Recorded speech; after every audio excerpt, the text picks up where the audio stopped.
In fact, we are sitting right now, we are closer to space than we are to California. Even if you're settled in Mars, it's never going to be as beautiful as the Beautiful. worst day on Earth. Yes. Earth is the only planet where we humans have co-evolved with the biosphere. We're insanely tuned to live well on Earth. Everything we send to space right now, we fold up into a tube, and that is the constraint. Those younger people like Gen Z, Gen Alpha, could very well commute to space for work. Hi, everyone. This is the Tech Surge Deep Tech Podcast presented by Celesta Capital. Each episode, we spotlight issues and voices at the intersection of emerging technologies, company building, and venture investment. I am Sriram Viswanathan, founding managing partner at Celesta Capital. If you enjoy Tech Surge, now is a perfect time to hit the like and subscribe button. And while you're at it, you can leave us a review on your favorite podcast platform.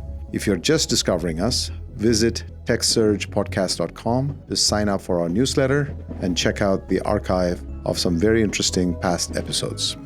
Hi, this is Sriram, co-founder of Celesta Capital and host of Tech Surge. Agents are getting smarter every day, but even the smartest agents get stuck without the right context and tools. That's where Notion comes in. With the recent launch of Notion Agent, Notion has become the collaborative AI workspace where teams and agents work side by side. And now, the new developer platform is turning that workspace into infrastructure developers can build on. Between running our VC firm, working with portfolio companies, and creating Tech Surge, agents like Claude and Codex run alongside our team inside Celesta's Notion workspace. They handle drafting, research, and prep. Our team reviews and approves. Everyone sees the same context. Notion is used by over 50% of Fortune 500 companies, and the fastest growing companies like OpenAI, Ramp, Clay, and NVIDIA use Notion AI to streamline processes and help their teams stay ahead. Learn more about Notion's developer platform today at notion.com/techsurge. That's all lowercase letters, notion.com/techsurge to try Notion's developer platform today. And when you use our link, you're supporting our show. Earlier this year, 4 American astronauts looped around the moon and came home on Artemis II, the first crewed flight beyond Earth orbit in 53 years. On the way back, the crew photographed Earth settling behind the lunar limb, an echo of the famous Apollo 8 Earthrise photograph from 1968. Today, things are very different. Launch costs have shrunk drastically. There are now over 14,000 active satellites in orbit, the majority launched in just the last few years. Last month, Meta signed a deal with a startup called Overview Energy for up to 1 gigawatt of solar power beamed down from space. Data centers in orbit are no longer hypothetical. Today's guest, Dr. Ariel Ekblaw, is in the middle of all of this. She founded the MIT Space Exploration Initiative. She runs the Aurelia Institute, which is a nonprofit space R&D lab, an investor, and an education center. And her PhD thesis is the basis of her startup called Rendezvous Robotics, which is pioneering self-assembling space construction.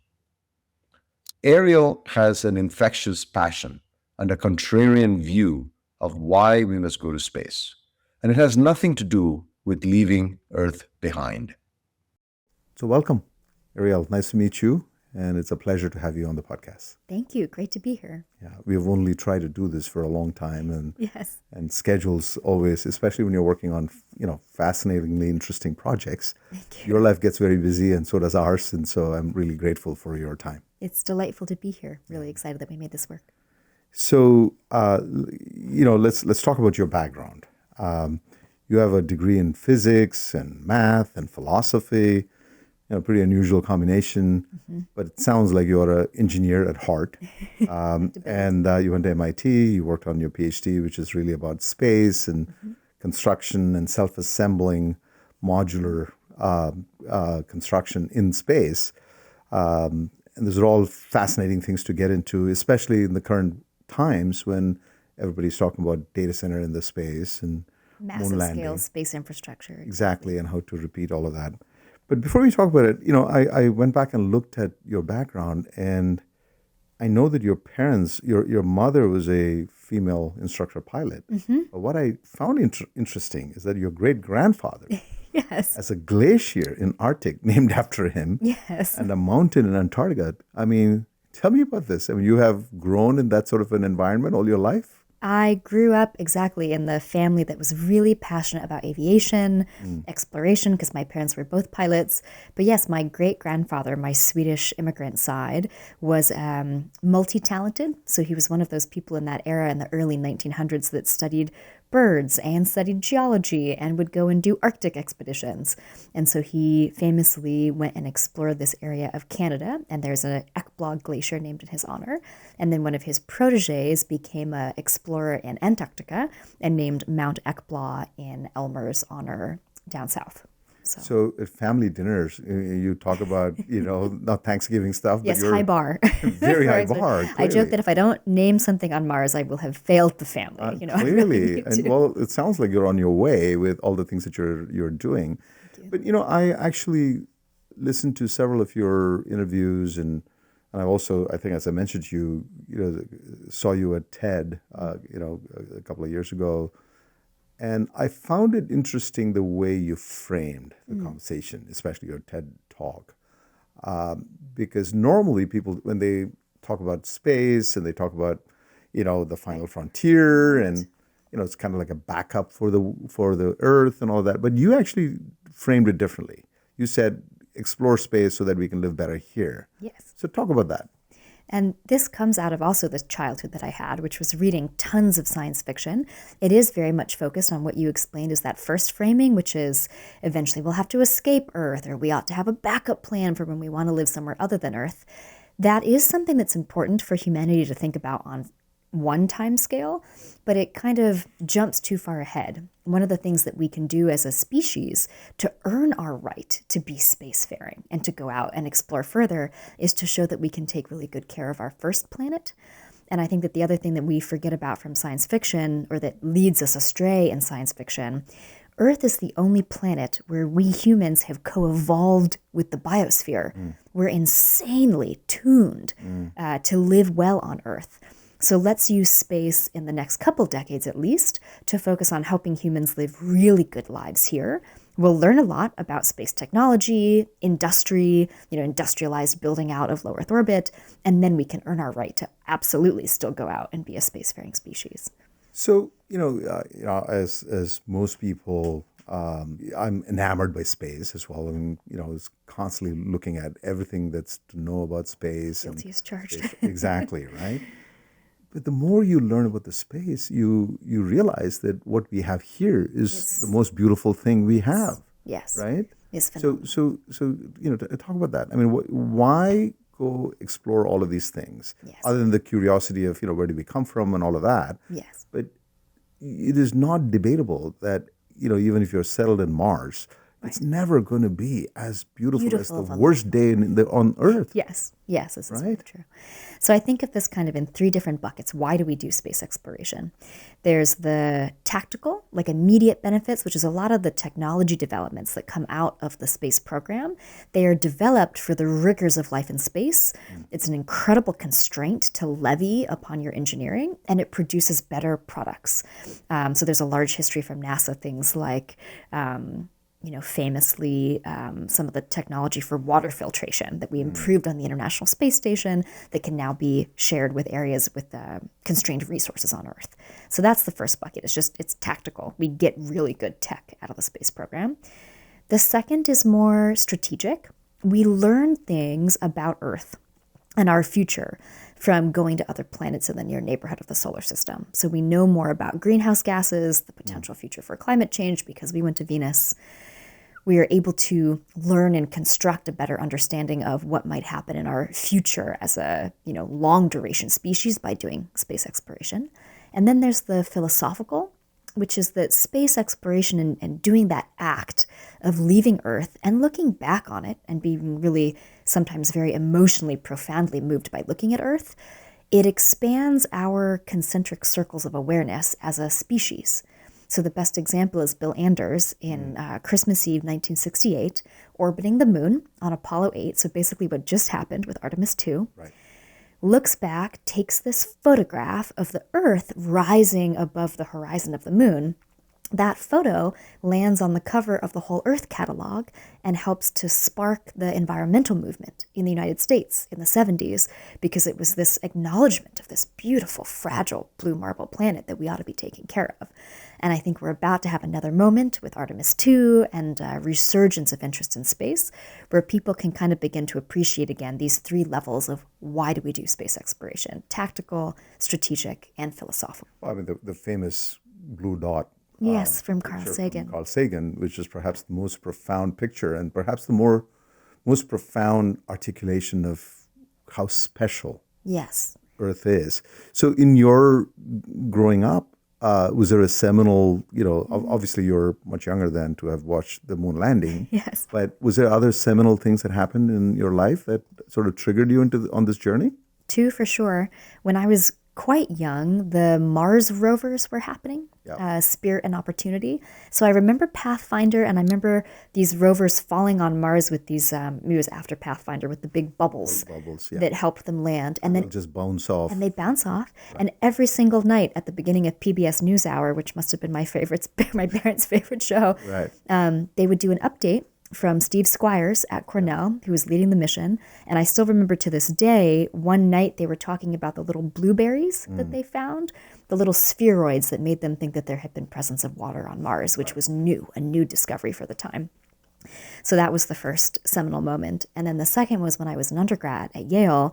They used to have this program that NASA would run that would let undergrads propose your own project, build it, and fly it on a zero-G flight on the Vomit Comet. Which is how NASA trains astronauts. Sure. And I got a chance to do it twice. And I was just completely hooked after that. Was it as promised experience? I did not puke. I joked that my parents, two pilots, would disown me if I puked on the flight. But these were obviously suborbital. They are, going at what, 20,000 or 10,000? Yeah, basically the same elevation of a plane from like 30,000 to 12, 30,000 to 12. And so it's really happening in 5 seconds or 10 seconds that you're in 20 to 30 if the pilots are really good. I see. And then you go through another curve and you're in 2G, and then 20 to 30 seconds of floating, and you do that like a roller coaster in the sky for 30 or 40 parabolas. I can imagine when they were shooting Apollo 13 or Gravity, they would have done it like gazillion times. Oh, gazillion times, yes. Right? Yeah. So talk to me about when did you, so you went to MIT to do your PhD. So when did you get this idea that you want to work on space construction related topics? And talk to me about that evolution. I was in a class that Neri Oxman, who now lives here in New York, an amazing designer, architect, she gave this class called Design Across Scales and hosted Skylar Tibbetts, who's a self-assembly expert at MIT, has one of his own architecture design labs. And I had already been thinking about space. My passion was I really want to do human habitats. I want to design architecture for more humans to be able to participate in science, in life in low Earth orbit. And I watched this lecture on self-assembly, and I realized when I was in undergrad, I had done some biology research. And there are these incredible paradigms at really small scales in biology that allow little tiny things to self-assemble with really small forces, like how DNA comes together. And all of a sudden I realized it's kind of like the buckyball kind of a toy, right? Yes, it's like the marbles and little rods that you attach to. You attach, exactly, and they build up together. Right. When you're floating in space, because you're in free fall around a planet, there's no friction. Yeah. And although there is always gravity everywhere in the universe, you're in free fall, so you're not feeling it, which means that these really big, mega macro structures that we could build on Earth, ship up to space, we could just float them together and have them autonomously self-assemble into something much, much bigger than you'd ever be able to fit or squeeze into a rocket if you had to prefabricate the structure on the ground. So it's like space Legos with magnets that allow us to have these building blocks for bigger space infrastructure. Yeah. And when we think about this space for Earth question, there's a version of this technology that I would love to see in orbit around Mars and get us really further out into the solar system. But the first applications of it that we're most excited about at Aurelia Institute is what's some infrastructure that we could build in LEO, in low Earth orbit, that would be really good for life on Earth today. And I think the first application is biotech. Yeah. NASA has Hold done. on to that thought, Yeah. because I want to go back to what you said earlier, as you were working on your research and PhD and all of that. Yeah. So to me, the innovation in the self-assembling sort of a construct, that by itself is not new, is it? It's combining really wonderful, lovely ideas from multiple different fields that have been around for decades, like Right. programmable matter, Right. Neil Gershenfeld's lab, Sure. Center for Bits and Atoms at MIT, Brownian motion, which we've known about for Forever. Yeah, forever. But just the innovation is trying to bring these different ideas together in an environment where they were never considered before, which is microgravity, space. But the notion of actually modular construction, even the solar panels that are there on ISS, they come like right? It's like origami that just extends over a period of time, right? Out, yeah. So to me, your thesis focused on the ability to take modular components that are self-assembling with some software, Yes. and configure for scale. And configure for scale, exactly. Is that the best way to describe? Yeah, I think that's a great way. The one thing that we did that was really innovative tech was we ended up developing our own EPM, an electropermanent magnet, which allows us to have it's the driving force behind the self-assembly. It's the thing that's pulling the tiles together. So we did do some really novel work in collaboration with a mentor of mine who taught me everything I know about magnets. And that's really the crux of what makes this concept viable. Now, for the future work where we're spinning this off into a for-profit company, they're going to add electromagnets and maybe a little bit of propulsion to this original stochastic self-assembly model that really was dependent on these special types of magnets. So let's talk about this. So this TESSERAE, TESSERAE. you're known for that. Yes. So talk about what that is. What is TESSERAE? It's the worst acronym I've ever come up with. My PhD advisor basically told me never again. Yes. This is too much, too complicated. But it stands for Tessellated Electromagnetic Space Structures for the Exploration of Reconfigurable Adaptive Environments. Okay, Basically, what mouthful. happened is Yes. I went to Rome on a trip in grad school, and I got taught about ancient Roman mosaics Sure. and these tiny little glass tiles called tesserae. Yes. And I came home before ChatGPT existed, and I said, I'm going to write down all of the key words of my thesis and see if I can cram it. And you did. And I did. And you did. Because I was so inspired by this idea of mosaic building. Yeah. So you made the leap that this concept of self-assembly somehow is more efficient in a microgravity kind of a setup, more achievable. And why is that? So as you get bigger, right, you want to self-assemble something that's meaningful, so it needs to no longer be at a micro scale. Once you get bigger, you have more mass. And if you're trying to do that in a gravity environment on Earth, the pieces parts are going to be sitting on something. Yep. So you're going to have friction. Yep. They're going to be pulling, like if I put them on this table, there's going to be friction against the table pulling them together. Right. But if you do it in space, there's no friction. You're floating, and you're not feeling the kind of resistive force of gravity. You're able to just have these parts really elegantly draw together in a way that works at super tiny scales in biology. Well, when you're like in biology, fluids. But then if you wanted to go to if that's the micro scale, if you want to go to the mesoscale, all of a sudden gravity kind of screws you over on Earth. That's right. So to get macro self-assembly, big scale self-assembly, you have to go somewhere where you're floating. Sure. So ocean is an interesting candidate. Turns out it's really hard to waterproof electronics. It's not trivial.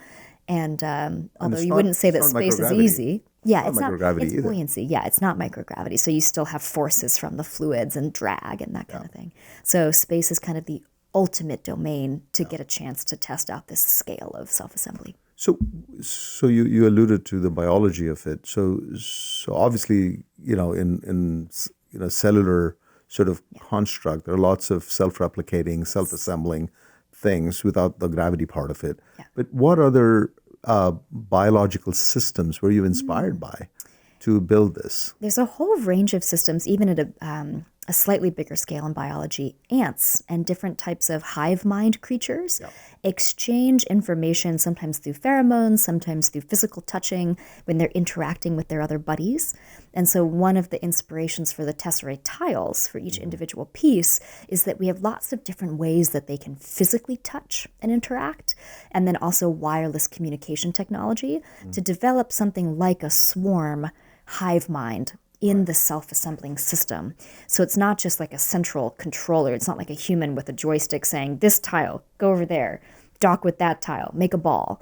The tiles do it on their own. Right. The intelligence for the structure that they're trying to make is built into each and every one of them. And they have local knowledge, and they can exchange their local knowledge with their neighbor.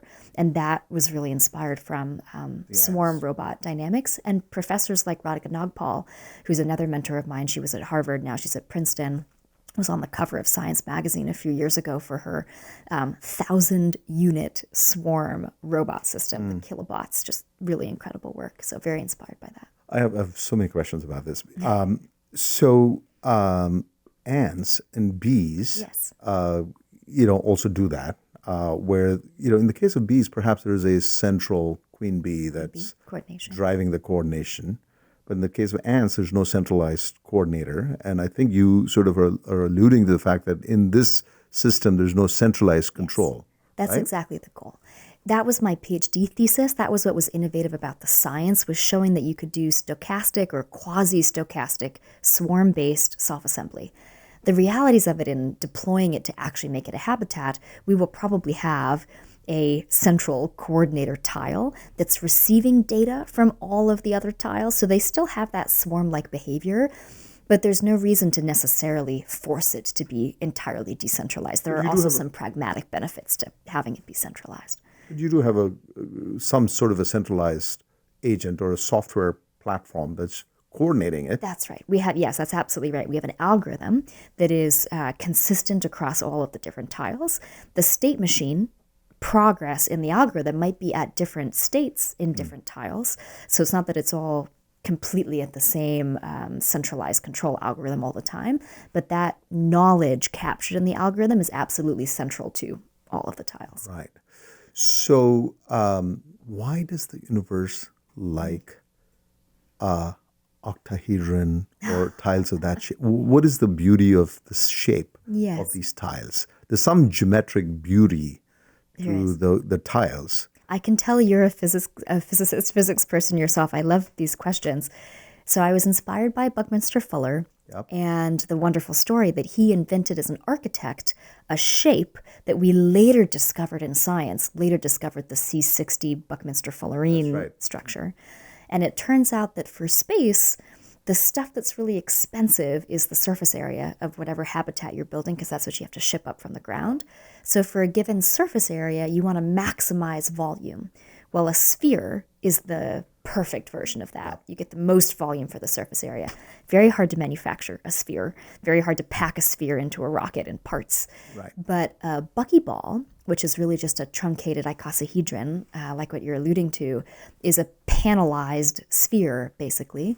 On it's almost Earth, the vertices are cut off. Exactly. Yeah. The star vertices, the little pointy vertices get truncated. Right. And then you get this structure that's called a buckyball, but it looks like a glorified soccer ball. It's pentagons and hexagons. So if you picture the black pentagon of a soccer ball surrounded by the white hexagons, that's what you're dealing with. So it turns out to be a very efficient structure for space purposes, for volume. On the ground, of course, it has all these interesting, force benefits because it's a geodesic dome in Bucky Fuller's original incarnation of it. Yeah. So I was very inspired by the physics and the math behind optimal geometries, and then how could you segment that geometry into tiles that could be packed flat in a rocket, like Pringles in a can, and then released with magnets that then bring the tiles back together. So these tiles are inherently magnetic, or they are made to become a magnet after they are unfolded? They typically will have the magnets already embedded in their edges as part of the manufacturing process for each tile. So you actually have to kind of keep them apart while they're in their stack. And then once they're released, they immediately want to bond. Right. Yeah. And then if you have to make a change, Yes. how do they do that? So this is the reconfigurable part of that very tortured acronym that we talked about. Yeah. In space hardware today, most of it is pre-welded metal. So by the time it gets up to space, you can't just cut a hole and move and patch it very easily at all. Same challenge with inflatables, which I'm actually a huge fan of. I think inflatables are another great technology that the space industry needs. But the benefit of a hard shell structure like TESSERAE that's modular is you can pop a tile off and you can pop a new tile on, as long as all of the steps that you take to get the structure to come together are reversible. Right. So the tiles come together the first time with the magnets. Then if it's going to be a habitat, we'll have clamps that come out from the sides of each of the tiles and basically cinch the structure in together to withstand the force due to air pressure that would be pushing outward. As long as we don't chemically seal any of those seams, we can reverse the clamps, turn off the magnets, right? You can pulse electricity through the EPM and neutralize the magnet and pop a whole tile off. And that allows you to have reconfigurable architecture in a way that you could imagine if you're hosting a conference in space and yesterday you had a window and today you really need a docking port because you're going to have a whole nother spacecraft come and visit you. You can do that reconfigurability. Even more important maybe is maintenance. If you get a debris impact on one of your panels, you don't have to reconsider the entire habitat. You can pop off that damaged panel and pop on a new one for repair or servicing. So we think this is a really interesting paradigm, and not actually just for habitats, but the new company that we've spun off, Rendezvous Robotics, is going to take this technology of autonomous self-assembly and do it for really massive things like solar panels, maybe AI data centers in space, things that are too big to fold up into a rocket, but also would benefit from this kind of modular repair and scale for assembly. So NASA has been sort of exploring the inflatable kind of architecture. So if you were to say, I mean, the inflatable architecture, I mean, just for a layman point of view, I think you could say, well, the micrometeorites, and so the material of the inflatable has to be really of Really robust. tensile, robust strengths. Exactly, high tensile.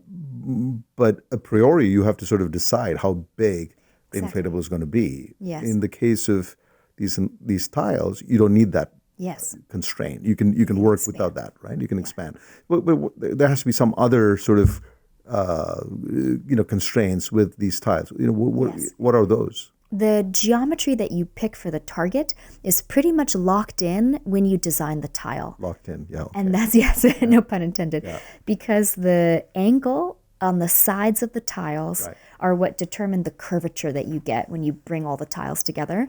So if you want it to be a buckyball, you have to bevel the edges of the tile at a certain angle. If you want them to just be a big flat plane, then the hexagon edges are just flat and they tile like a beehive. But that is creating a flat structure, right? That's very different than trying to create a curved structure. Right. If you want to do parabolic mirrors, that's a different angle.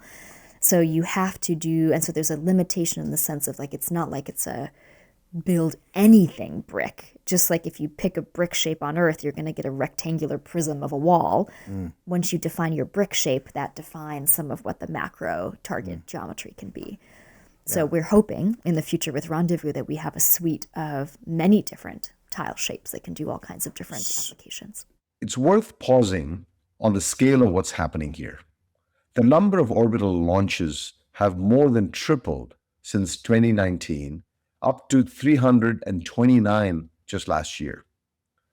SpaceX alone flew 165 Falcon 9s last year, more than the rest of the world combined.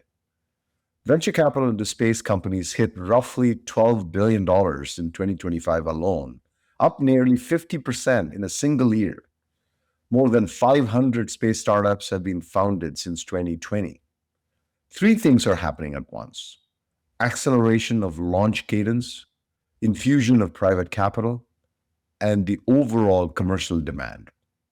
That's why this looks different from the previous eras of advancement in space technology. So maybe just fast forwarding this whatever, decades. Yeah. Does this become the basis on which a Dyson sphere can be built? Yes, that's exactly the hope. So explain the Dyson sphere. A Dyson sphere is a concept postulated by Freeman Dyson, which is really it's a speculative concept. It was meant to be, how would we know if we were interacting with a really sophisticated civilization? Yeah. They would probably have mastered the collection of all of the energy in their solar system. So they have some way to encapsulate or put a ring or a series of swarms that make a Dyson-like sphere around a sun. It's a massive undertaking if you think about the scale of the sun, how to construct anything at that scale that would capture that much of the sun's solar power. This is exactly the kind of technology that we would love to see in hundreds of years, maybe 1,000 years, be able to contribute to doing something like that. I just read that, I forget if it's China, and I'm sure our researchers can put this up, whether it's China or Japan, that was actually looking at building an elliptical or sort of a panel of solar arrays around an equatorial orbit on a LEO kind of a structure to be able to tap solar energy. I mean, is that something that is a natural application of what you're building? Or that, I think, is absolutely applicable. So there's one thing to do it at the scale of wrapping around the sun, but in LEO, absolutely put solar panels in orbit above the atmosphere so you get raw, unfiltered sunlight. We're investors in Overview Energy, who just this morning announced a deal with Meta to capture space-based solar power, so sun directly above the atmosphere, beam it down to sites on Earth that need a vast amount of power. And they did a deal for 1 gigawatt. Oh, wow. Which is incredible. So absolutely. China had announced some interest in this in the last couple of years. We've had American companies now for the last decade working on it. And I think it's going to establish a real race, which is good for the industry because it's profoundly clean energy from space. Sure. Amazing opportunity. So you mentioned a few entities, so let's just make sure we understand it. So you have Rendezvous Robotics, you have Aurelia, and TESSERAE is really the project that you built on. So what does Rendezvous Robotics do? And then there's Swarm. So can you just give us the various pieces of it? Yeah, absolutely. So started at MIT with the Space Exploration Initiative. That was what I ran when I was a graduate student. We spun Aurelia Institute out of that. That's the nonprofit. So it's where we do our research. It's where TESSERAE is incubated. We can spin out interesting companies from that incubator-like nursery. So Rendezvous Robotics is the first ever company that we have spun out of Aurelia Institute. Rendezvous happens to take my MIT PhD for autonomous self-assembly and my patent. And they're taking that forward to do self-assembly at massive scale for infrastructure in space. So really exciting things like solar space panels. habitat. No. For things before space habitats, Okay, things that have a beachhead market today, like really massive communication antennas for the U.S. government, really large format solar panels for things like space-based solar power that you just brought up. Anything that is really large surface area in a way that you would not be able to fold it up and squeeze it inside of a rocket tube. So Rendezvous is really helping us break out of this tyranny of the rocket tube size. So that's Rendezvous, spin out from Aurelia Institute, and they will grow to be much bigger than us. Like the hope is that they're a for-profit, they're taking investment right now, they're doing a price seed round. We'll really be able to take this technology forward in an amazing way. And then the other piece of the organization is we have a VC fund where we invest in early stage space deals called Aurelia Foundry. So sometimes we invest in our own stuff, like Rendezvous, and as like an incubator program. And then sometimes we invest in best-in-class companies like Overview Energy that did not come through my ecosystem, but are incredible companies. And so you're wearing the hat of an inventor, and then you're obviously managing the fund. Yes. And are you playing a role in Rendezvous Robotics as an operational person or no? I'm a founder because it's my passion. It's my technology for my PhD, and I'm chair of the board. But we have an amazing founding team operationally that's taking it forward. So Joe Landon from Lockheed, if you know Joe, Phil Frank from Nokia, bringing a really great telecom expertise to the company. It's one of our beachhead market areas. And then Jerry Hudak, who's our new CTO from SpaceX, just exquisite engineer. So your timing couldn't be more fortuitous because you started all of this way before the whole AI wave 10 years ago. 10 years ago took Yeah. off. You look so young, but you were obviously, you did all of these amazing things. Thank you. But even after the AI wave sort of took off Yes. in 2018, whatever, there's more talk about data centers Yes. in space. Right. So let's talk about that. So what's how does that play into a potential market that you can actually serve with some of these technologies that you're talking about? Yeah. So we're really excited about AI data centers in space at Rendezvous, because this is exactly the kind of massive scale deployment that you can't have a human in a suit going out and manually bolting together the server racks of an AI data center. Even a robotic arm is probably too slow to do every single joint and pick in place. So something that is a swarm that autonomously self-assembles from a base repeatable unit to a massive array like a data center is exactly what we think we're going to need as an architecture for this. We didn't know that AI data centers were going to be the application 10 years ago when I was doing this research initially at MIT. We thought probably solar panels. So now what's interesting for us at Rendezvous is the tiles can have solar panels on one side, the compute and the chips in the middle, and radiators on the bottom to radiate the heat. Yeah. So we can have a fully decentralized modular architecture for an AI data center, rather than some of the other suggestions which have these volcanoes of heat generation kind of in the center and then piping the heat out to the edge to have a big radiator. Every single unit for us has the energy input and the radiator output for the heat, which we're really excited about. I think in general, there's a lot of excitement about AI data centers. It's not the simplest place to put an AI data center. There's a lot of technical challenges. It's not even obvious that it's the best place to put them. Radiation has to be solved. The prevalence of replacing the chips every 6 months when you get a new NVIDIA line, non-trivial if they're now in space. And I think a common misconception is, space is cold, therefore it makes so much sense to put the hardware out there. That's not true. It's not true. Yeah. It's not cold in that way. Yeah. It's actually really hard to jettison heat off of electronics in space. All you have is radiative cooling because you don't have convection. There's no fluid going around you to cool it off. Right. So those are really serious technical challenges. But if we're going to see a massive amount of capital thrown at this problem, which it seems like Elon Musk and Bezos and Philip Johnson at StarCloud, they're going to do it, then there's a huge couple advantages, which is if you can actually get this type of scale of infrastructure built in low Earth orbit, you are getting way more efficient, free energy from the sun, direct to you with no clouds attenuating your energy receiving. So that's incredible. And then the other long-term benefit for humanity is maybe we get the carbon footprint and the heat generation and the electricity price issue, all of these things that make it kind of fraught to do it on Earth. If we get it off of Earth and we do it in space natively, then we're benefiting Earth from removing that burden. Yeah.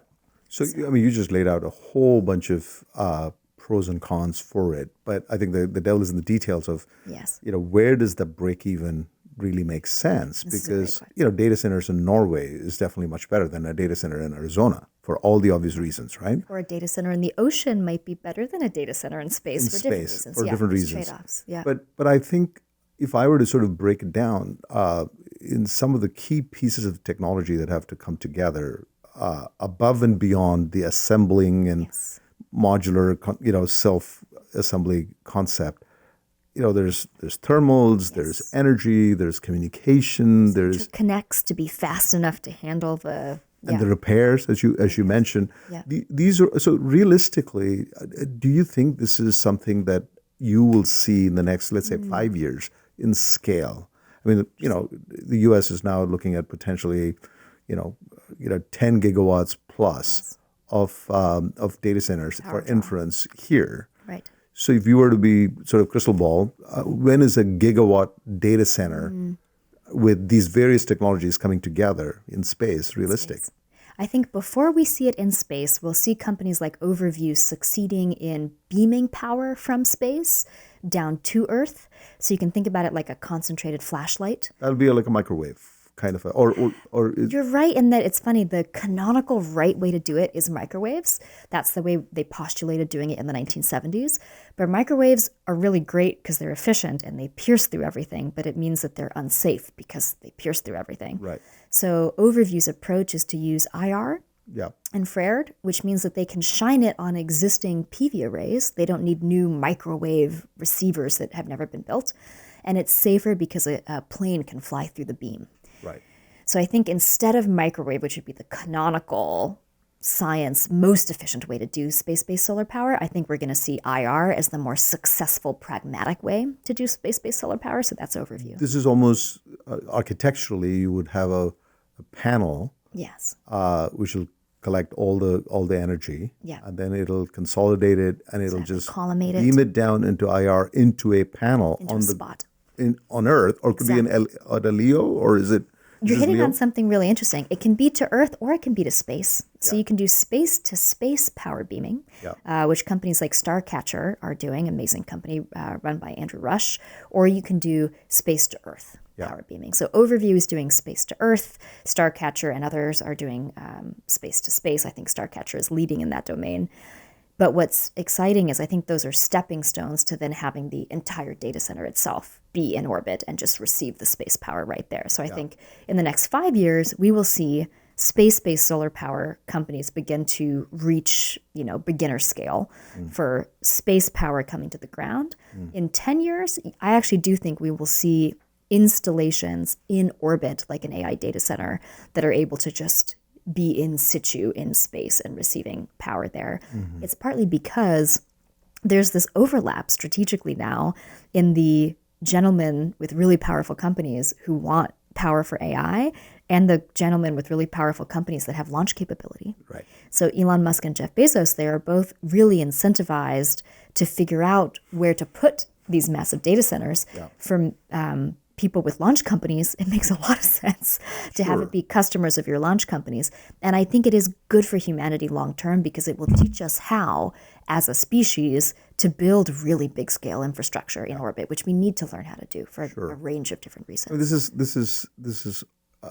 is the perfect engineer's dream, because you have different building blocks that are all on their own evolutionary path of innovation. Yes. They all have different slopes. Yes. And you have to somehow intersect for Gen 1 product. Yes. So if you were to sort of look at your own efforts for, self-organizing modular construction and, power and thermal dissipation and, GPU class systems being able to operate.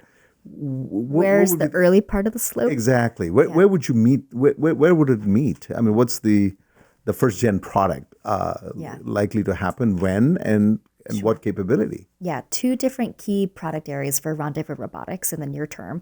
One is on the government DoD side, which is how do you build really massive scale apertures that allow you to do communication and intelligence. I think that there's a scale that gets so big that you can't fold them up into rockets anymore. So that's number one. We've seen a lot of really great traction there. Number two is massive flat things like solar panels. So even before a fully fledged AI data center would be in space, just the solar panels themselves to power all kinds of different things. So really large scale solar that's much bigger than the unfurlable category. And then the flip side to that is if you can do that, then you can also probably do radiators. So really massive radiator arrays to radiate a lot of heat. So those are two buckets that we're super excited about in the immediate near term. And then shortly after that, we think it's installations like AI data centers or other functional installations in orbit where Rendezvous Robotics can be almost like a business park. Like we begin to build the infrastructure, the common utility layer that lots of people can use so that you don't have to design a full satellite vertically integrated just to get your science payload or your, hedge fund Earth observation data payload to space. You don't have to do everything on a satellite. You just ship something up to a business park, and that's where it's sited. And that's how we think future of space infrastructure will develop. Hi, this is Sriram, co-founder of Celesta Capital and host of TechSurge. Agents are getting smarter every day, but even the smartest agents get stuck without the right context and tools. That's where Notion comes in.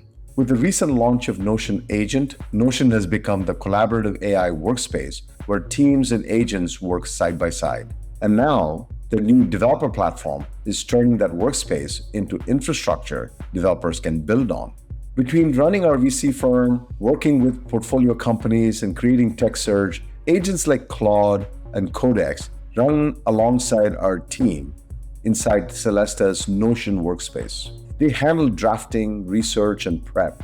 Our team reviews and approves. Everyone sees the same context. Notion is used by over 50% of Fortune 500 companies, and the fastest growing companies like OpenAI, Ramp, Clay, and NVIDIA use Notion AI to streamline processes and help their teams stay ahead.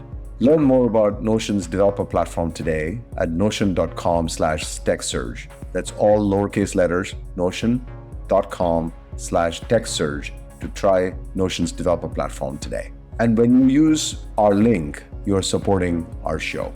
So again, I'll go back to the earlier question that I brought up, which is, let's say in 10 years, there's 100 gigawatts of inference capacity in data centers Needed. sort of globally or needed. Yeah. What percentage of that would you speculate would be space-based infrastructure? This is a 10%, great... 5%? In what time year? 10 years. In 10 years? That's a great question. I think it completely depends on, does the capital interest stay focused on space deployments as opposed to oceans, or do we all of a sudden get permits approved better on Earth? So I think it's really hard to give you an accurate percentage. I could see it being supplementary. Yeah. I don't know that it will necessarily take over all of Earth-based energy use, but I could see it being supplementary. Yeah. So let's talk a little bit more about this space economy. So on one side you have sort of the AI data center cluster. Yeah. And then there's obviously extraction, critical minerals from, other exoplanet, whatever, moon, whatever. And then, of course, space tourism, habitat for space tourism. Yes. And then, satellite or communication deployments. And if you sort of think about these different markets, Yes. you play a role in many of them in the construction side of things. But in the process of doing that, you're actually solving, or at least attempting to resolve, a whole bunch of technical problems. Yes. Right? What are some of those derivative technical problems that you're solving which would become valuable for some of the other segments? This is why we started the VC fund, because we were looking at all the technology gaps that existed to be able to achieve a really robust space economy in the future, or even just a really robust life in space habitat ecosystem in the future. And so we want to use the VC fund to plug those holes and support companies where we think there's an immense value to be had and good money to be made, but also a real mission-driven opportunity to level up the space industry profoundly. So one of the best examples I can give you is if you think about transit on Earth. To go long but slow distances, you do ocean freight. Right? But then once you get into a harbor, there's there's not a space tug, there's a normal tug that takes you back and forth, right? To help you get around the harbor level distance. In space, we have the ocean freight now, which is rockets that get you really far. But what we desperately need is a space tug to move you in and between different orbits, maybe to get you from LEO to cislunar space and back.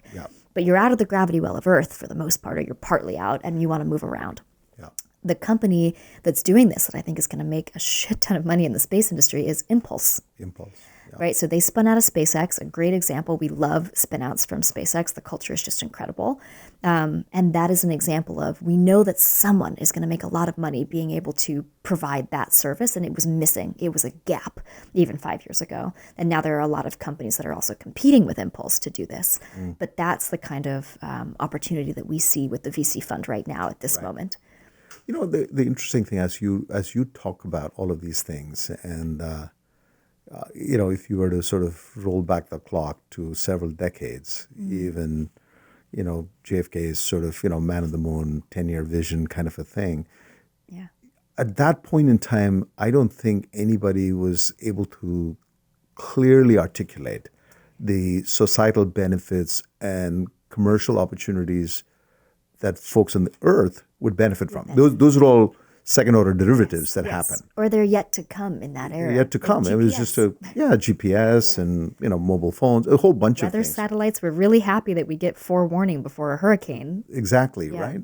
Yeah. But in all the things that you're talking about now, it feels like you could draw a straight line between some of these technologies and things that can happen on Earth. Yes. Like the way you're talking about, environmental things or prediction stuff that you can do and construction even.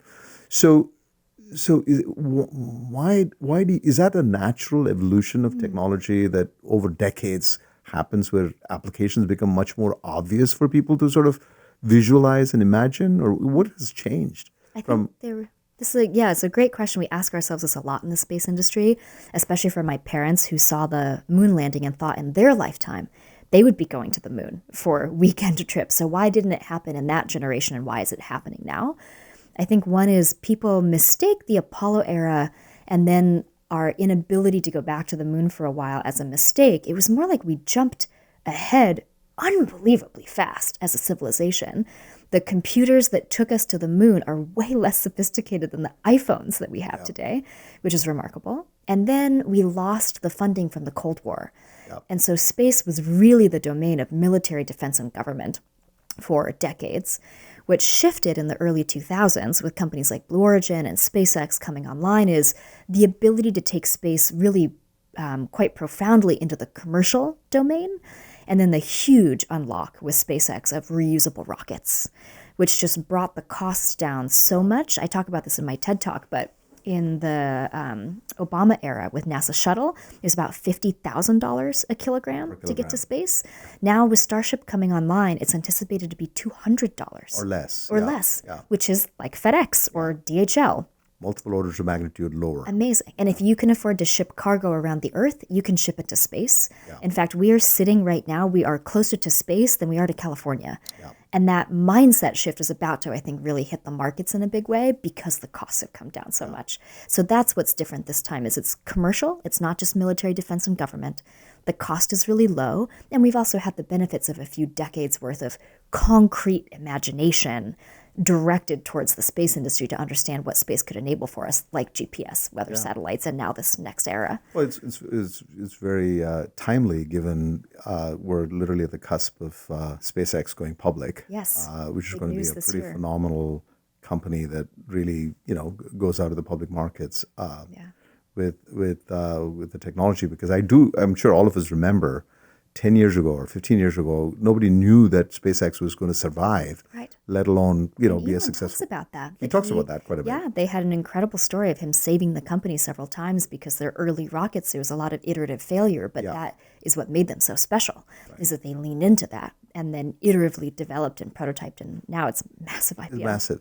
So I guess my question was going to be, while this evolution has really exploded in satellites getting launched and all of that, you're a lover of physics and cosmology and all of that. Is that an unintended consequence of us just putting so much debris in space? And some of it is useful. Yes. I mean, Starlink with 10,000 satellites being out there has a material impact on astronomy, doesn't it? It does. And this is one of those things where we're trying to struggle in the space industry right now to understand how to be good stewards of the space commons. It is a commons. We don't want there to be a tragedy of the commons, but still use it to the benefit of life on Earth, which is Starlink might provide worldwide global internet, which would just be incredible access to knowledge for so many humans that don't currently have access to that in the modern world. I do think that there's a balance to be struck. And there's a couple things that are giving me some hope in this domain because the space debris problem is really serious. One is that in 2018, the FAA made some rulemaking that every new artifact that goes up, you have to have a provable reentry plan.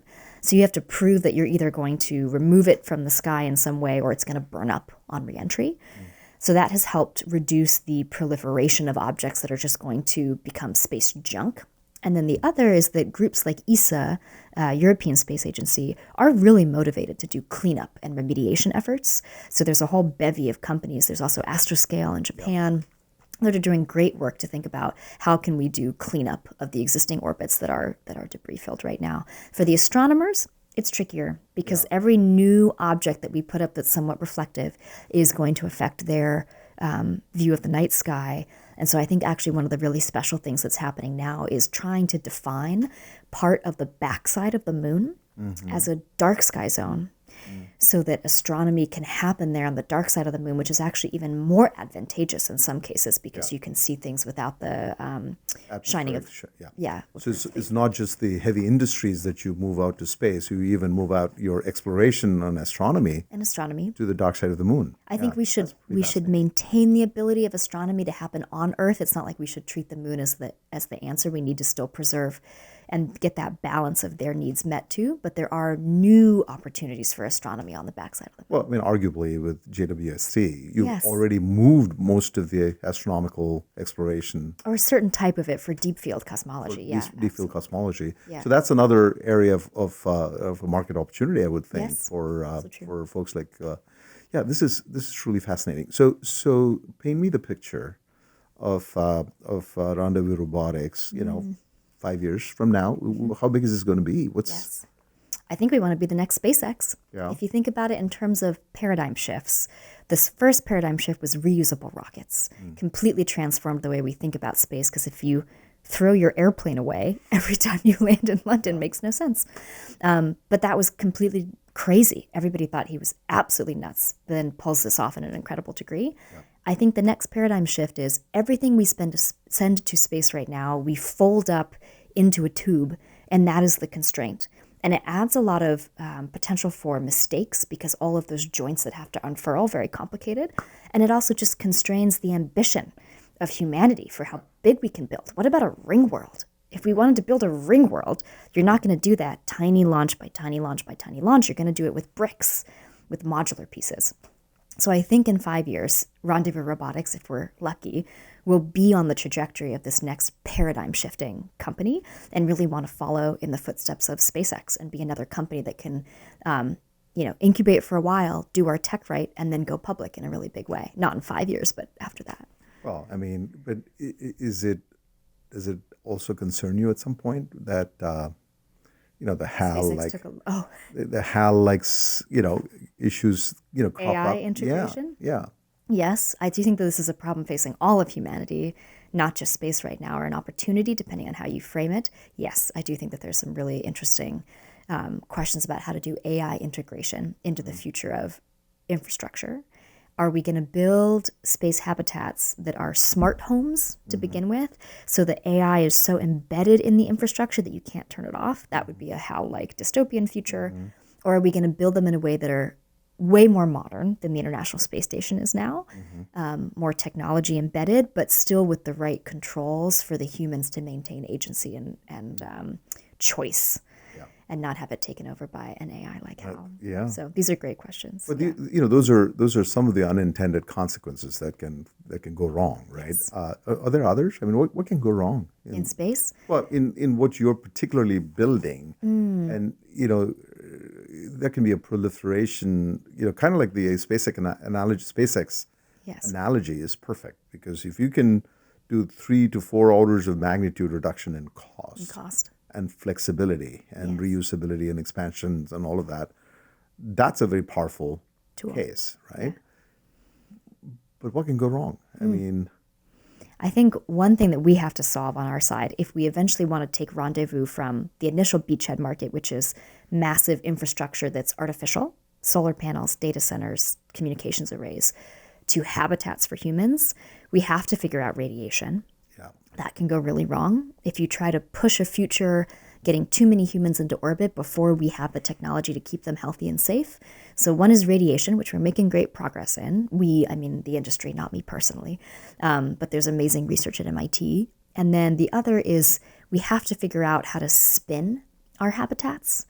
For gravity. Human body really does not do well in zero-G. So as excited as I am about zero-G for this elegance of the self-assembly, as soon as we self-assemble the thing, we're going to want to spin it slowly, gingerly, but with enough force that you're getting, or with enough diameter and rotation that you're getting centripetal force on the edges. And so that's something that could go wrong if we... And you would have to assume that you do that not after the whole thing is fully finished, because that's going to be an expansive modular build out. Built out. So you have to start spinning much before the whole thing is built out. Oh, that's interesting. At ring world scale, yes, you're probably right. Have to start thinking about partial build-outs. For habitat scale that you're going to spin, I think you finish the habitat first and then you spin it. I see. I think you give everybody some period of time where they're working in zero-G and they're commuting between Earth and space.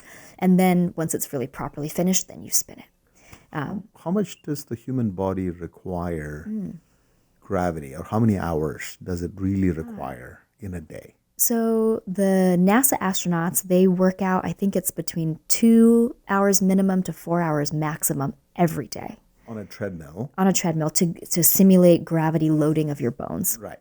And they still come back with significant detriment to their bodies. Muscular loss and Muscular bone loss, density loss. heart's weaker, your eyeball changes shape, all kinds of crazy things. They do recover really quickly, but it's also because there's some of the peak human Sure. Performance. performance and physiology before they even go up. So if we were not otherwise spinning the habitat, if we were just going to live in zero-G, we know we were talking about 4 hours a day minimum and maybe more, which is a big chunk of your day all of a sudden to just be exercising. So to spin a habitat, we may not need to spin it at 1G. We might be able to spin it at 0.8G and get, a comparable amount of gravity back. But these are the kind of experiments we haven't done. And so this is the kind of work that needs to be done going forward. In your initial expectation, is the habitat a LEO habitat or a higher than LEO? What's the... LEO is a great place to start. I think with all of this renewed LEO interest. is a few hundred miles. Yeah. ISS is 250 miles up. Right. Which is what's so funny. So we are closer to the ISS if it was to pass overhead than we are to California. Right. LEO is a great place to start, and I think it's because there's work that I want to do in LEO for the good of life on Earth. I really want to build a biolab and scale it in orbit. Yeah. There's incredible value in microgravity biology that just can't be done on the ground. I think there's other manufacturing, microgravity manufacturing. So even if you're spinning the outside of your habitat so that your worker bees and your scientists are getting healthy gravity, the center of your habitat doesn't spin. And so you can still have zero-G laboratory in the center and do all these amazing things for Earth, like fiber optic cable, maybe eventually to your field, semiconductors, do really pure crystals. But then I think we can absolutely go further with it and think maybe there's habitats around the moon that are supporting this new moon base. Jared Isaacman has just had this big announcement on the heels of Artemis 2 that he's really shaking up how NASA's thinking about a sustainable lunar settlement, and I love it. And I think it's going to make us much more competitive to be able to chase that dream. So we would start in LEO and then try to expand to other orbit celestial bodies. How practical is it to do, life sciences, pharmaceutical, drug, is there an advantage to doing drug discovery, Yes. Protein folding kind of experiments in space versus... It's very expensive traditionally, and so it was a big trade-off. But there's the unique environment of microgravity that you cannot get on the ground, right? We talked about the zero-G flight. Sure. Best case, you're getting 20 to 30 seconds. Biological systems don't respond on 20 to 30 second timeframes. They respond on days and weeks and months. And the best example I can give you is Merck's cancer drug, Keytruda, $30+ billion drug. They took it to space and did a parameter sweep of these different conditions that would allow a more pure and consistent crystalline form for the drug.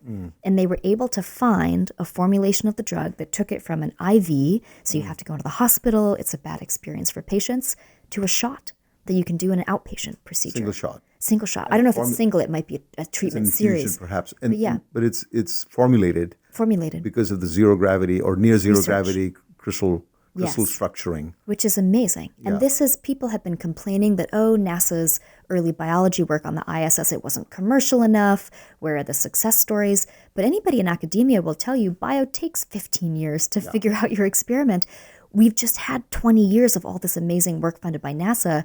And now we are having these incredible insights. Now is the time to scale up, to build a factory. We basically just need more real estate in orbit. I've been saying now for a while, rockets are not the bottleneck anymore. The bottleneck is real estate. Having enough volume in orbit to do these kind of things like scaling up Keytruda. The nice thing for Keytruda is you don't have to manufacture the doses in space. They use the space mission to do the research, the parameter sweep of the different conditions. They found the conditions, and then they're replicating it with them. I think they use little clinostats on Earth. But there's a bunch of things that you actually can only manufacture in zero-G, like artificial retinas. Redwire is now, so that's Lambda Vision doing artificial retinas. Redwire is doing knee meniscus 3D printing.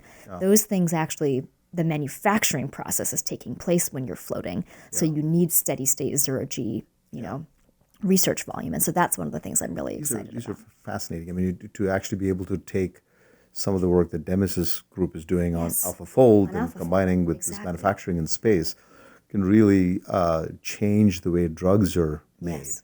We're super excited to look into working with Demis and David Baker and this whole community of AI protein folding insight and exactly get them some data that's precious. People don't have a lot of microgravity protein folding data to feed into their models. What if we did a new model trained on that? Fascinating.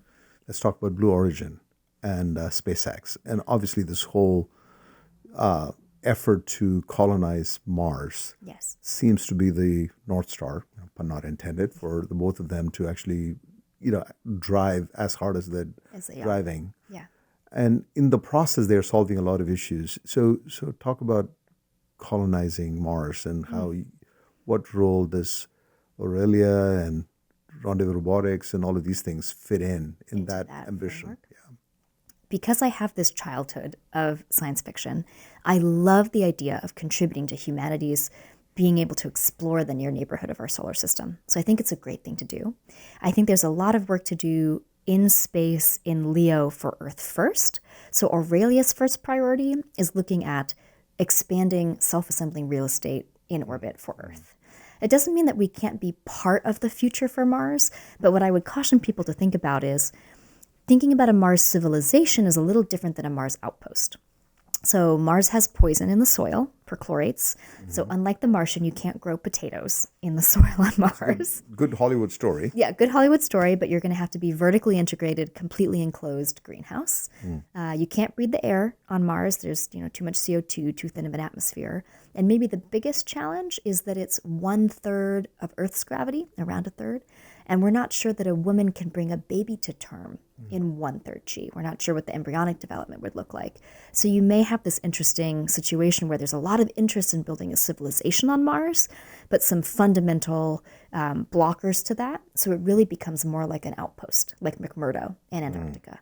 People are not being born and living out their full life cycle in McMurdo, but they are traveling to McMurdo to do great science, to do research and come home. There's a big difference there as to whether we're really going to push for a civilization on Mars, colonizing Mars, which means babies and life cycles are getting lived out there, versus an outpost. And so I think the jury is kind of still out on what that future looks like. I do think it's of immense value to send humans to Mars, boots on the ground, and do science. It's the nearest planet where we think there might be life other than ourselves, probably more likely on something like Europa. But when I was an intern at JPL, I worked on Sherlock, which is in classic NASA lingo, very conservative, looking for evidence of possible past habitability. So was it possible that life once existed on Mars? And I think it's just a huge excitement and a really great area to explore. Well, this whole idea of 1 million people on Mars by 2035, 2040, I don't know, depending on, when. I think maybe we'll have our first expeditionary boots on Mars, like a crew of 6 or something in 2030s, late 2030s maybe. Yeah, right. Yeah. So, Elon has a way of talking about this in hyperbolic terms. So, which is very aspirational. Right. And it motivates a lot of people, which I think is a wonderful thing. And meanwhile, he's also very pragmatic. He's doing Starlink in the meantime. Now he's going to be competing for, and has won human landing system to go to the moon. So I don't have a problem with the aspirational viewpoint. I do think that there's a nuance there about what is it that we're really chasing: millions of people on Mars or an outpost on Mars. I'm a little bit biased. I like microgravity habitats because you can spin them. And so why anchor human civilization to another gravity well, like Mars, that's not the right gravity well for our biology, when you could put those humans in space and spin the habitat, massive habitat, at the right gravity for our bodies? So I think the answer is probably a hybrid approach in the future. This is a very different vision of exploration. Yes. The vision that you're painting is very different than the current true trajectories that for Mars. SpaceX and just as a side, I didn't realize that Blue Origin got started before SpaceX. Yes. And it took them 20 years almost to have the first Glenn or Shepard rocket to go up, New Glenn, to go up. Why do you think that is? Is it just because they didn't invest enough? What was the reason, do you think? My understanding is the early years of Blue, they were a research org trying to do anything but rockets, which is the right vision. It's actually a long-termism vision, and this is something that I think Bezos gets right. He talks about millions of people living and working in space, but not necessarily on Mars, in more of like a Jerry O'Neill Lagrange point, which is very akin to what we're also interested in, like have space stations in orbit where millions of people are living and working. The initial years of Blue were looking at railguns. In fact, JWST is on one of the Lagrange points, isn't it? Yes, exactly, which is such an elegant place to talk put about a habitat. for the benefit of our audience. Talk about the Lagrange point. So there's a few of them, and they are between different celestial bodies. So it's between Earth, Moon, and the Sun. And there are these basically balance points in orbit where you can just stick something and it basically stays. So it's not constantly moving around. And it's relative to the Earth and the Sun. Thank you. So you have a constant Yes. outpost of lens, if you will, that doesn't move. It doesn't move. And so it would be a great place to site a tens of thousands of people habitat. And the great irony of the 1975 NASA summer study, which is really iconic for my field of space architecture, is they thought we would be living in these space stations in Lagrange points in the 1990s. So aspirations in the space industry often kind of overshoot the near-term pragmatic outcome. But I think for Blue, to answer your question, they were looking at all these other interesting technologies to get mass off of the Earth that's not chemical propulsion. And so I think some of their innovative tech will eventually come back around to be really worthwhile. But that's my understanding of why their timeline is partially shifted. So, in your speech and interviews, you talk about democratizing space. Is there an irony there that the guys that are really driving it are, billionaires that are driving it? And is that a contradiction? This tension? Yeah. I don't think about it in the same way that I think the media has depicted it, which is the media shows the barons of the space industry as proof that space is only for the elite or only for the wealthy. But if you look at those gentlemen's companies, what are they trying to do? They're trying to drop the cost of space so that more people can go. And they have these visions of millions of people going. So their entire DNA of their organizations are focused on bringing down the costs and bringing up the engineering capacity to democratize access to space. The fact that the media paints the early flights as very exclusionary, I think is forgetting the history of how technology and transportation develops. Air travel was really luxury. When you first started out in the 1940s, you'd get dressed up to fly. It was a thing for like a smaller segment of the population, but then the costs come down, the reliability goes up, and it is fundamentally democratized. I think we're at an inflection point where with reusable rockets, we're about to get there. In the next 10 years, I've been basically telling people if you have kids or if you have nieces or nephews in your life, those younger people like Gen Z, Gen Alpha, could very well commute to space for work. I don't think that they will live in space because we talked about this. Earth is the best home we've ever had. So stop getting people to think about, will I live my life in space? Probably not. But you might commute, and maybe not 9 to 5, but you might commute 2 weeks on and 2 weeks off, like an oil rig job. Or like going to Svalbard in the Arctic, and hopefully much more beautiful and enjoyable than an oil rig job. But there are some learnings in that too. It's easy to inadvertently exploit workers in extreme environments. And you can imagine you get a job on the moon and you go and you don't like the job. Oh boy, they're paying for your air. You can't walk off the job and go home, and they are your ride home. So it is worth thinking about. I think you hit on something actually very trenchant, which is let's make sure it's not like an oil rig job. Let's make sure it's safe. Which leads me to exactly the question that I want to ask you, which is, if you were to, and you made the analogy to the airline industry, and before it became truly democratized, you had governance, you had regulation, you had FAA, and in large part, you could argue that most of the world's different sovereign airline administration sort of takes a page off of FAA, and it's pretty universal. Right. Does that concern you that we're making all of these decisions? These are fundamental strategic decisions that we're making about where to explore, setting precedents. But there's no administration. There's no sort of a global structure for governance. Does that bother you? Yes, definitely does bother me. I think the FAA would tell you, hey, we've raised our hands. The FAA really wants to regulate space as well. There's a little bit of infighting going on in Washington right now for which U.S.-based agency, because like you said, sometimes the prolificness and the leadership of a U.S.-based agency comes to dominate other practices around the world. There's a big competition right now in the U.S. government between Commerce, FAA, NASA, FCC, for who, and NOAA, for who regulates different aspects of the space industry. Right. One thing that does exist on the international scale is UNUSA, the Office of Space Affairs, and that's UN COPRA's Committee on Peaceful Uses of Outer Space, keeps a space registry. That's in a world when people are still thinking favorably about UN. About the UN, yeah, which is very fair, and I think that may change. May change, right? We're here in New York, but that may change. But I think we have the precursor tools set. We just need to see some thoughtful and not overly done, but thoughtful application of regulatory ideas to this domain. And I think now the light has really been turned on in Washington. A lot of people are thinking about this. Yeah. And, Space Force, DOD, DIU, there's a lot of really thoughtful thinking coming out of that domain because they have a lot more active role in space than civilians may always understand. And they're doing, I think, really great best practices that may also filter down into the civilian space. Well, if you were to just contrast that to the 60s or the early phases of the space exploration or space race, as it were, you had Soviet Union, which had tremendous launch capacity, which evolved to ESA, and then NASA till at least up until the shuttle program. Mm-hmm. And then with the war in Europe, there's no launch capacity in Europe.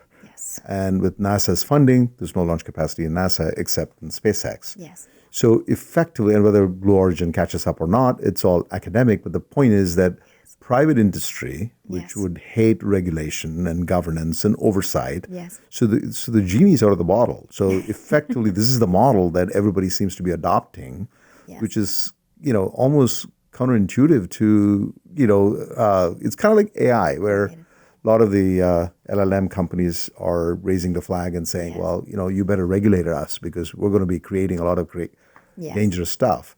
I don't see that happening in space. Do you? I think it might be harder to put the genie back in the bottle in the AI domain because it's so proliferated. In the space domain, there are chokeholds, which is things like electromagnetic spectrum, which determine whether you can even talk to your satellite or not. Right. The FCC has gone through waves, depending on the administration, of whether they're harder on SpaceX or easier. So there are some real choke points in regulation in the U.S. that can be applied to space companies if things go out of whack. There's also fundamental liability international law in the 1967 Outer Space Treaty, which we did sign. The U.S. didn't sign a lot of space treaties, but we signed that one, that basically says the nation state from which a launch happens or a product is launched is ultimately responsible for liability of that object. So there's a precedent to be setting for how the U.S. and China, for example, might negotiate liability on the moon. Still a lot of open questions in international law for that, but I think it might be easier because there are some of these areas where U.S. government agencies can really put the brakes on if they wanted to, and most people don't want them to, maybe more thoughtfully than like truly unregulated, but there are some ways to put brakes on the space industry because there's higher barriers to entry than there are for AI. Yeah, and also maybe this comparison is probably not appropriate, but at least in AI, you have China as a competing force that You certainly have makes that in space too. you have it in space too, but perhaps China still doesn't have the same kind of a launch capacity as U.S. has, or there's no Starlink kind of a capability or reusable rockets and all of that. So they are at a different they're on a different slope. Different slope than AI. We get told in the space industry all the time that we essentially have a Cold War with China. Elon once gave an interview when he was asked, who are you most worried about in terms of your competition? Is it Rocket Lab? Is it somebody else? He's like, nope, it's Long March, which is the Chinese capability. And this was several years ago. So I do think that although it doesn't get talked about in the press as much as the AI China space race or AI race, I think that there is a space race with China, and they are pushing really hard to get back to the moon before us, which I think is why you've seen the Trump administration support Jared Isaacman. Yes. And really, really, really push for a moon base soon. So interesting in that China is driving competition in both domains. And some people have likened this to the Soviet Union, that maybe one of the other subterranean reasons that the space industry is taking off again is, oh, look, we actually do have a government and military also funded underneath space race with a peer adversary. Yeah.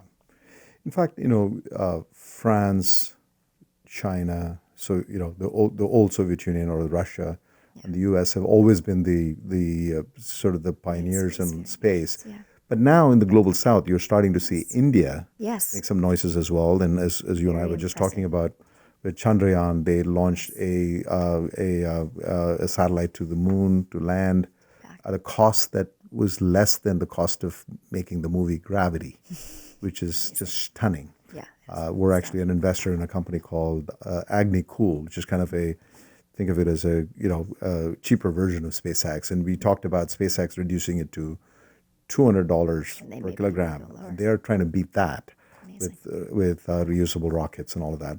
So Aurelia is going to have a role to play, at least your nonprofit portion of it, right? You have the fund, you have the Rendezvous Rockets. So do you envision you playing a role in sort of helping shape policy? And if so, how? What would be your priority in that aspect? Yeah, it's great that you asked that. Aurelia has 3 pillars of what we do, and it's great that you asked about policy because it's our third one. So we do R&D for life in space, for space habitats, technology like Rendezvous Robotics that we spun out. We do education and outreach, so really focused on zero gravity flights, bringing more people into the space industry through that gateway and a really sublime experience. We bring fellowships and projects and researchers and students. And then the third is our attempt at being thoughtful about policy. So we're new in this arena, but what we want to do is be good stewards of the space commons in this framing of the anthropocosmos. So if you think of the Anthropocene as this era where humans came to dominate life on Earth, it's this particular era of planetary history, geologic history, and human history. The Anthropocosmos is our framing to say, we're about to become very dominant in our near neighborhood of our solar system, going out into the cosmos, and what opportunities, but also responsibilities come with that, and how can we be good stewards into that future? So we are absolutely thinking about some of these policy questions. That's great. That's great. Well, listen, I can keep going on. This is such a fascinating topic, and you have such a brilliant way of explaining things. And Thank you. I don't think that you're really working. You're just having fun. I'm really delighted by what I do. Delighted by what you do, and it shows. So if I can, as we try to wrap this, let's just do a little future outlook, question. What aspect of space do you think is overhyped, and what is underhyped? The underhyped aspect is easy. I think it's bio in space. People decided that, because there wasn't an immediate commercial success from the ISS bio, therefore that must not be a good domain. And I think as we talked about earlier, there's so much potential for life-saving treatment developed in space and brought back down to Earth. For overhyped, I think civilizations on Mars, or even just in general, civilizations on planetary bodies. And we kind of have this orthodoxy as humans. We like to stand on things and we just want it to be a rock. And I do understand that. But I think that it's overhyped when we could be thinking about the freedom of Jerry O'Neill style space stations orbiting at Lagrange points or elsewhere. Lagrange points. Yeah. How confident are you that we can get to a neutral state on the radiation effects of space? I mean, if I'm sure Scott Kelly, Yes. the twin study that they did, was pretty profound. I mean, I read that, and the two of them are twin brothers. One of them is or both of them are astronauts. That was crazy. NASA has twin astronauts. Twin astronauts, and they went up and came back, and they have profound implications of that. So radiation, how confident are you that this is something that we can nail? Ooh, it's a great question. I am optimistic. There's a lot of work yet to be done, so it is an unsolved problem. It's not something where I could say, in 5 years, we're just going to wrap up the research that we've started. I think we can probably handle it for trips to the moon and back. For a trip to Mars or a long duration, longer stay on Mars, we will need to tunnel or hide. We'll need to protect ourselves to be able to really address radiation like that, unless we come up with some new material science. Some MIT researchers are looking at carbon boron nanotubes. Interesting opportunity to block some ionizing radiation. Or NASA has these proposals like water walls, where you put your gray water, your recycled, around the inside of your habitat. Turns out it's more efficient in some ways than lead. Water is a great it's a great reducer absorber. of radiation. Exactly. Yeah, right? yeah. Could also be, great coolant. Yes, could also be a coolant. Yeah, so there are some proposals out there, but we have a lot of work to do still for radiation. So, I think it was Elon. I was watching one of his interviews where he said he would be more than delighted to go on a one-way trip. Yes, to die on Mars. And die on Mars. So would you ever want to go? I would absolutely want to go. In my lifetime, if there was an opportunity to go to Mars, I would absolutely jump at it. I would prefer for it to be architected as a mission where there's at least a hope of return. Yeah. But I think in the same way that my ancestors emigrated to America, which was a country that was settled by people who it was a one-way trip. Yeah. For them, it was a one-way trip. Right. For many of the early pioneers and pilgrims, it was a one-way trip. I think there's a situation under which I would consider even that. But I would prefer for it to be architected as a return trip. But in the meantime, you're probably going to be doing a lot of these vomit beach training. Right. Yeah. Yes, yeah. yes. And the last question, what would you say to yourself, a younger self, as a 10-year-old, if you were to look back and tell that 10-year-old, what would you say? I think the original 10-year-old self wanted to be a librarian. So I would say your life is going to be very different. Completely different. I think but when I was 10, I had not yet read sci-fi because a lot of the 1970s sci-fi is a little bit inappropriate. But then when I became a teenager, I was allowed to get into this, amazing storytelling and sci-fi world. So I think my mental conception of my life probably changed a lot from when I was 10 to even when I was 15. Yeah. Ariel, this has been such a fascinating conversation. I just absolutely enjoyed every aspect of it. I can't wait to understand more about some of the companies that you're involved in, and also look at the nonprofit side of things. Most importantly, I want to sign up for the zero gravity mission. Amazing. Yes. Let's make it happen. Let's make it happen. Thank you so much for having me. Thank you. I really appreciate it. The space headlines today are largely about Mars and billionaires. But the most interesting story in space right now isn't where the headlines are. The actual economic activity is in the low Earth orbit, or LEO. And it's happening because resource constraints on Earth have continued to increase. Power, water, permitting, grid queues, regulation. Around 7 gigawatts of planned US AI data center capacity has already been canceled or delayed for those reasons. That's part of what makes orbital infrastructure suddenly look like a real and viable option. The technical bottlenecks have shifted too. Launch is largely getting solved. The hard problems are now what happens after launch: assembly, power management, radiation, debris, governance, and control. One of Ariel's key points is that the most consequential thing space might do this decade isn't about getting humans off the planet. It may be about taking heavy industry, compute infrastructure, and energy production off the planet so that the Earth becomes easier for humans to live on without all the associated detrimental effects.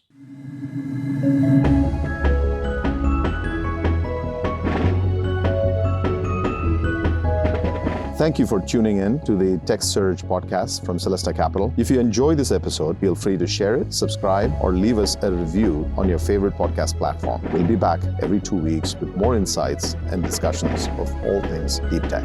Bye for now.